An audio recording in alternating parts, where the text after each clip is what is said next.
अहो खरंच त्यांच्या जीवनात पप्पा सोडून गेले त्यांची खूप वाईट अवस्था होती हो. आईला सगळं सांभाळायला लागतं. आईची बी खूप वाईट अवस्था होती. आणि माझी आई माझ्यासाठी पप्पा आहे आणि माझी आई सुद्धा आहे. माझी आई आणि माझे पप्पा पप्पा असतात ना, पप्पा बाहेर खायला आणते पण माझी आई बाहेर खायला आणते आणि स्वतःच बनवते. पप्पा बाहेर आणते आणि आईला बनवावं लागतं. आईचा बनवायचा कष्ट आणि पप्पाचा आणायचा कष्ट.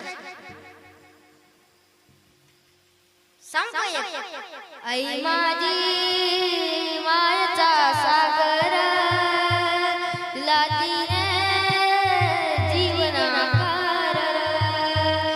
आई वडील माझे थोर काय सांगते उपकार. जीवनाच्या वाटेवरती किती असतो त्यांचा आधार. आई माझी मायेचा सागर लाती रे जीवनाकार. बाप घरातून गेला तर सुख निघून जातं आणि आई घरातून निघून गेली तर आनंद जातो. आणि माझे बाप्पा मला सोडून गेले आज पूर्ण 7 वर्ष होत आहे.